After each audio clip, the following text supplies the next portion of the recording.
Paolo TV.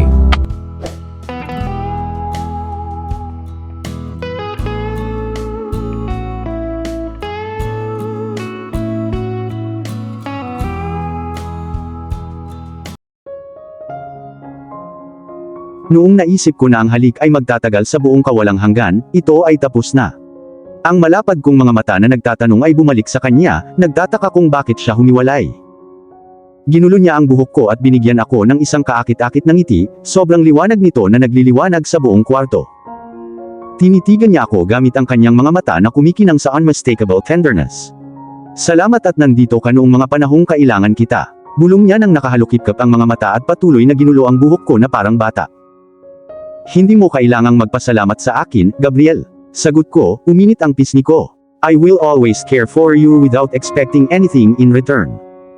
Wala siyang sinabi. Sa halip, hinawakan niya ako sa kanyang mga braso at ibinaon ang kanyang ilong sa tuktok ng aking ulo. Ipinikit ko ang aking mga mata, ninanamnamang hindi maipaliwanag na sandali na tila mahiwagang. That moment as he held me tightly, I know Gabriel is my one true love. Walang lalaking papalit sa kanya sa puso ko. Mahal ko siya hindi dahil perpekto siya, pero mahal ko siya dahil tinanggap niya ang mga kapintasan at imperfections ko. At ngayon bilang kapalit, ibinibigay ko sa kanya ang comfort na minsan ng buong pusong ibinigay niya sa akin. Kami ay dalawang nawawalang kaluluwa na nakatagpo ng aliw sa mga bisig ng isa't isa.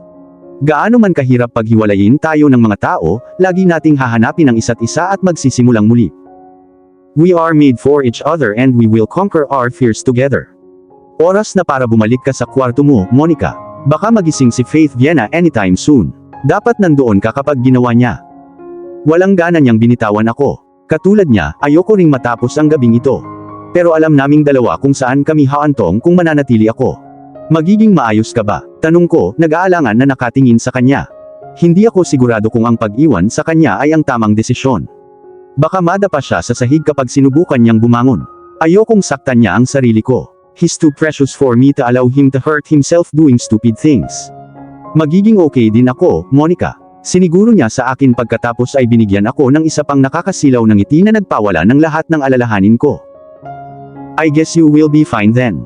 Good night, Gabriel. Sleep tight. Bumangon ako sa kama ngunit bago pa man mapunta ang mga paa ko sa sahig ay hinawakan niya ang mga daliri ko at hinila ako sa ibabaw niya. Nakalimutan mo na ang good night kiss ko. Bulong niya sa tenga ko. Bago pa ako makareact ay pumulupot ang mga kamay niya sa bewang ko sa kasinalubong ng bibig niya ang nakabukang labi ko. Ang kanyang bibig ay malambot at mainit na parang honey. Natagpuan ko ang aking sarili na tumutugon sa ritmo ng kanyang mga labi nang hindi tinuturuan na pagsinta. Tinukso niya ako gamit ang dila niya na hinihimok akong ihiwalay ang bibig ko para payagan siyang makapasok. Ang kanyang mga daliri ay gumagala sa likod ko, hanggang sa matagpuan nila ang loob ng shirt ko. Napabuntong hininga ako, sinamantala niya ang ginintoang pagkakataon para ipasok ang kanyang dila sa loob ng nakabuka kong bibig. Lumalim ang halik hanggang sa nasunog ang buong katawan ko. Basta I'm enjoying the kiss, tumigil siya. Good night my queen, please dream of me tonight.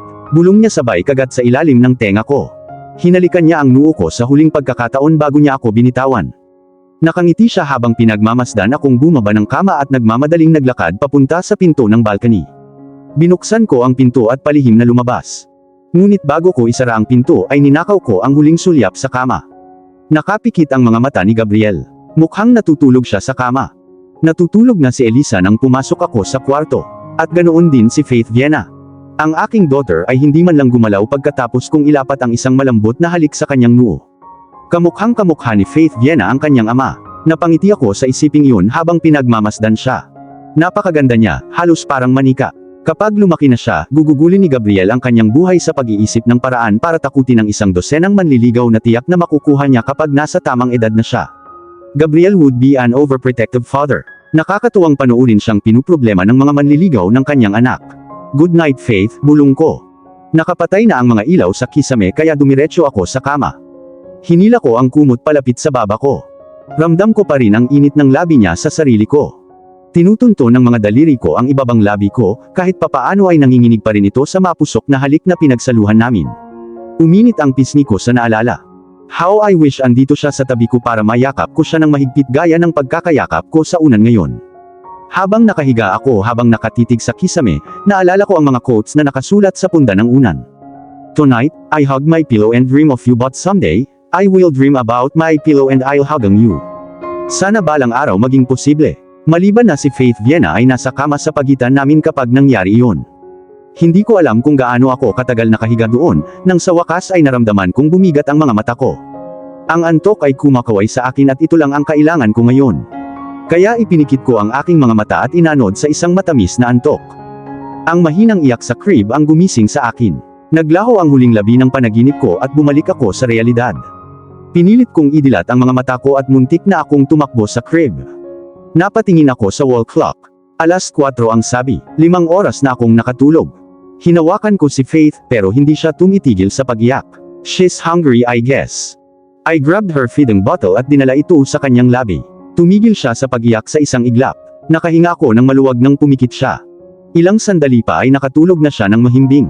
Inalis ko ang walang laman na bote sa labi niya at ibinalik ko siya sa crib. Nang masigurado kung hindi na siya magigising ay umakyat ako sa malambot na ginhawa ng kama at natulog ulit. Nagising ako dahil sa sinag ng araw na tumatagos sa bintana. Itinabi ang mga kurtina para lumiwanag ang silid. Nanlaki ang mga mata ko. Ang una kong nakitang nakatayo sa harap ng bintana ay si Elisa na nakaakbay kay Faith. Good morning, Bea. Bati niya sa akin nang mapansin niyang gising na ako. Halos lampasan ng ngiti sa labi niya ang liwanag ng araw na dumadaloy mula sa salamin na bintana. Good morning, Liz, bulong ko, sinasalamin ng masiglang ngiti sa labi ng kaibigan ko. Gising na ang anak ko. Masaya siyang kamakawag sa mga braso ni Elisa. Muli kong ipinikit ang aking mga mata, ninamnam ang init ng kama. Hindi ako nakatulog ng maayos kagabi dahil nagising ang anak ko bandang 4:00 ng umaga. Maaga pa yata, at pwede ko pang pahabain ng 30 minutes ang tulog ko. Bea, tumawag si Elisa. Sagot ko nang hindi nagmulat ng mata. Hindi ba ang first student assembly ng Harvey University ngayon? Oo, matamlay kong sagot na ayaw, imulat ang mata ko. What time is it? Around 10 a.m., bulong ko. It's already 9 in the morning, Bea. Malilate ka kapag hindi ka kikilos ngayon. It would take you approximately 1 hour to reach the university. Ang lahat ng iniisip ng pagtulog ay tuluyang tumakas sa aking katawan na parabang binuhusan ako ng isang balde ng malamig na tubig. Overslept ako. Nagulat ako sa pag-iisip. Tumalon ako mula sa kama, gising na gising. Oh, hindi mo ako ginising. Ginising na nga kita pero hindi ka man lang natinag, reklamo ni Elisa, natatawa. Maaari akong maghulog ng bomba sa harap mo, at hindi ka man lang kumibo. Oh, I'm sorry. Dali-dali akong kumuha ng bath towel sa loob ng cabinet. Please hold Faith Viena for me. Maliligo lang ako. Sure, take your time, Bea. Narinig kong sagot ni Elisa sa likod ko habang nagmamadaling lumipat ng banyo. Hinubad ko ang damit ko at tumalon sa ilalim ng shower. Halos mapasigaw ako ng malamig na tubig nang mabasa ang katawan ko. Nakalimutan ko kung paano ayusin ang temperature sa aking pagmamadali. Jeez, na-overslept ako at ngayon kailangan kong gumalaw ng mabilis para hindi malate. Nakalimutan kong mag-alarm kahapon. Akala ko magigising ako sa oras. Makalipas ang ilang minuto ay lumabas ako sa banyo, tumakbo sa cabinet, at kinuha ang school uniform ko. Ito ang unang pagkakataon na isusuot ko ito, ang pag-iisip ay pumupuno sa akin ng parehong takot at kaguluhan sa parehong oras. Never pa akong nakasuot ng school uniform na ganito kaganda. Halos 5 minuto akong nagbihis. At inabot ako ng ilang minuto para maitali ng maayos ang necktie ko. Kinuha ko ang 3 pulgadang sapatos ko sa rack at isinuot. Nang matapos ako ay tumayo ako sa harap ng salamin at tinignan ang itsura ko. Kinuha ko ang brush sa dresser at nagsuklay ng buhok. Dapat ay tinali ko ito ng maayos sa isang naka-ponytail, ngunit naubusan na ako ng oras. You look great, Bea. Bagay na bagay sa iyo ang school uniform, bulalas ni Elisa mula sa likuran ko. Isang pamumula ang gumapang sa aking pisngi dahil sa hindi inaasahang papuri. Salamat Liz, sagot ko, tumalikod ako sa salamin, at naglakad papunta sa kanya. Hinampas ni Faith Viena ang kanyang mga kamay nang dumapo ang kanyang matingkad na asul na mga mata sa akin. What a cute little thing, kung pwede ko lang siyang dalhin sa school. Malungkot kong naisip, na pabuntong hininga. Ang kanyang cute little lips curled into a dazzling smile that reminds me so much of Gabriel. Sapat na iyon para iangat ang nalulunod kong kalooban. Namuo ang lambing sa loob ko nang itinaas ng anak ko ang kanyang mga kamay na parang sinasabi sa akin na kunin siya. Hindi ko na napigilan ang udyok at hinawakan ko siya sa aking mga bisig. You adorable little thing. Pang-aasar ko, saka dinampyan ng malambot na halik ang nakataas niyang ilong. Bilang pagganti ay hinaplos ni Faith Viena ang aking mga pisngi gamit ang kanyang malinamnam na mga daliri. Kung pwede ka lang isama ni na mommy at daddy sa school gagawin namin. Unfortunately, bawal ang baby sa university kaya kailangan mong maghintay hanggang sa bumalik kami. Aalagaan ka ni Tita Stella at Tita Lisa habang wala kami. Mamimiss kita saglit, aking prinsesa. Pero don't worry baby, babalik kami sa lalong madaling panahon. Si Faith, parang naiintindihan niya ang ibig kong sabihin, sabay hagikgik at hinaplos ang pisngi ko na para bang sinasabi sa akin na magiging ayos lang. Hindi ka ba a-attend sa Students' Assembly, Liz? Inalis ko ang tingin ko kay Faith Vienna para mapatingin ako sa best friend ko. No, we're not returning to the university until next week since we conduct advanced classes this summer. Welcome to Harvey University, Beatrix. You're officially part of the family today. Hindi ako nakapasa sa exam, Liz. Huwag kang masyadong excited, sagot ko na pinipigilan ang aking sarili. Ibinuka ni Elisa ang kanyang bibig upang magsalita ngunit nagpa siya na itago ang kanyang mga iniisip sa kanyang sarili. Sa halip, binigyan niya ako ng isa sa mga mahiwagang ngiti niya na nagpaisip sa akin kung ano ang ibig sabihin ng ngiting iyon. You must be going. Mahuhuli ka kung hindi ka magmadali. Naghihintay na ang king mo sa labas ng pinto. Nakangiting sabi niya mula tenga hanggang tenga. Maging ang mga mata niya ay kumikinang habang inaasar ako. Hinalikan ko si Faith Vienna sa pisngi niya sa huling pagkakataon. I feel bad leaving my daughter behind but I must be off or else Gabriel and I would be late for the meeting. Maraming salamat dito, Liz. Napakahalaga nito sa akin, sabi ko, maingat na paglalagay ng aking daughter sa kanyang mga braso. Magluluto ako ng paborito mong ulam ngayong gabi bilang tanda ng aking pagpapahalaga. Gusto ko yan, nakangiting sagot niya, lumiwanag ang maganda niyang mukha. The time Bea, you go now. Oh, oo nga pala, sagot ko sabay sulyap sa salamin sa huling pagkakataon pagkatapos ay sa malambing na mga mata ni Faith Vienna bago tumakbo sa pinto. See you later Liz. Naghihintay nga si Gabriel sa labas nang lumabas ako sa pinto. Ipinaalam sa akin ni Elisa ng maaga ngunit hindi pa rin ako naghanda sa biglaang pagtaas ng pintig ng puso ko. Hindi lumabas ang masayang pagbati na inihanda ko. Sa halip, natagpuan ko ang aking sarili na paralisado sa aking palasyo ng ang isang pares ng katangi-tanging asol na mga mata. Good morning my queen, bulong niya, giving me a smile na naging noodles ang tuhod ko. Hinawakan niya ang mga palad ko at dinala sa labi niya, dahilan para tumindig ang mga balahibo ko sa katawan. Hindi ako nakapagsalita. Uminit ang pisngi ko. Tinitigan niya ako mula ulo hanggang paa na may mga matang kumikinang sa paghanga. Gabriel looked so damn good sa suot niyang school uniform. Halos mabilawkan ako nang makita ko siya. Ni hindi niya alam kung gaano siya kagwapo ngayon. Binitawan niya ang mga daliri ko at bumaba ito sa gilid ko. I was actually hoping na patuloy niyang hahawakan ang mga kamay ko.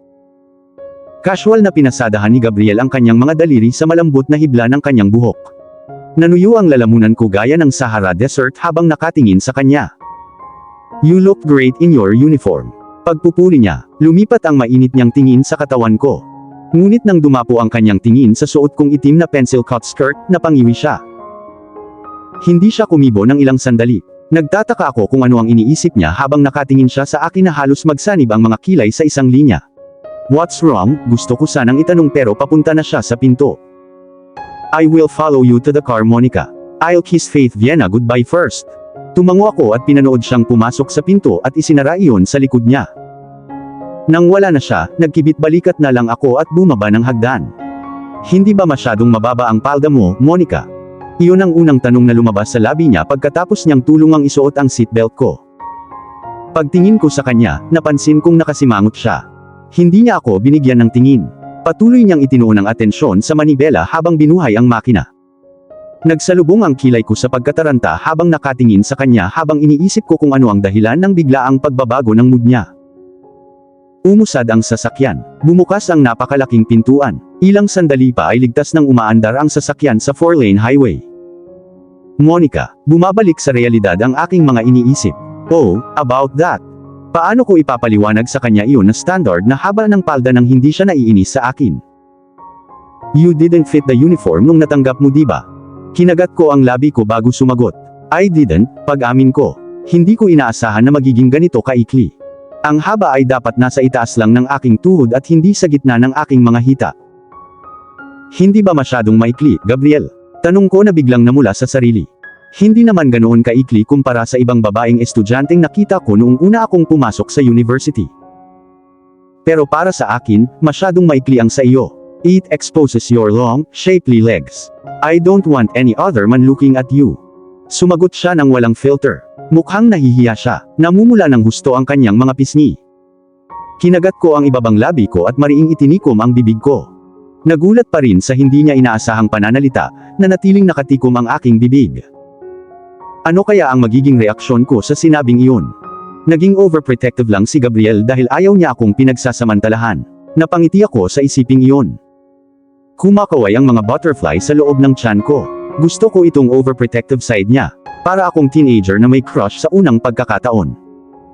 Magsisimula na ang unang araw ng klase sa susunod na linggo. May oras pa tayo para magkaroon ng kaunting adjustment sa mga palda mo. May violent reaction ka ba? Seryosong tanong niya nang hindi inaalis ang tingin sa highway. Oh, I agree with you, Gabriel. This skirt is cut rather short. I want this to be a little longer. Sagot ko habang hinihila ang palda pababa dahil halos hindi natatakpan nito ang kalahati ng hita ko pagupo ko. Good, sagot niya. This time, sumulyap siya sa akin bago itinuon ang atensyon sa unahan. Katahimikan ang namagitan sa amin hanggang sa makarating kami sa university. Minani obra ni Gabriel ang sasakyan papunta sa parking space sa tabi ng display ng iba pang mag-agarang sasakyan. Ang school na ito ay may mga mag-aaral mula sa pinakamayaman at maimpluwensyang pamilya. Ang parking area na puno ng mga branded na sasakyan ay patunay lang yan. Tulad ng pangako ko, hindi ko sasabihin kahit kanino na kilala natin ang isa't isa. Sabi ni Gabriel nang malapit na ako sa pinto. Lumuwag ang ginhawa sa akin. Maraming salamat, Gabriel, sagot ko at narinig kong bumukas ang pinto. Dito tayo magkikita pagkatapos ng assembly. Tumango si Gabriel. Bumaba ako ng kotse at sinundan ng sementadong daanan na maghahatid sa akin sa main door ng school. After presenting my school ID to the guard, pinayagan niya akong pumasok. Sumalubong sa akin ang tunog ng matataas na boses habang naglalakad ako sa hallway. Nagkukumpulan ang mga estudyante sa malaking bulletin board. Nagtataka, lumapit ako sa excited na crowd para mag-imbestiga. Mas matangkad ako kaysa sa karamihan ng mga babae na nagpapasalamat ako dahil hindi ko na kailangang piliting pumasok para basahin ang nakasulat sa bulletin board. Mula sa kinatatayuan ko, nabasa ko ang mga pangalang nakasulat sa listahan ng mga estudyanteng nangunguna sa entrance exam. 50 mag-aaral sa kabuuan ang nakalista. Binasa ko ang mga pangalan simula 10 pataas. Bigla akong napatigil sa pagbabasa. Oh my God, bumulong ako, tinakpan ko ang bibig ko gamit ang mga daliri ko. Nagulat ako nang makita ang pangalan ko sa top 50 list. Ang pangalan ko ay nasa 18 numero. Kailangan kong ipikit ang aking mga mata ng ilang beses, para lang makasigurado na hindi ito imahinasyon lang. I passed the exam. I passed the exam. Hindi ako makapaniwala sa balita. Napakataas ng pakiramdam ko na para bang naka-jackpot ako. Gusto kong tumalon pataas at pababa sa excitement.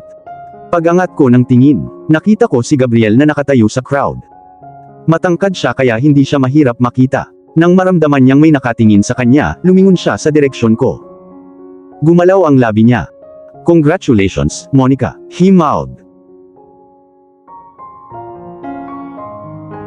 At dito na po, nagtatapos ang part 43 ng ating kwento. Sabay-sabay po nating abangan ang susunod na kabanata. Maraming salamat po. God bless and stay safe.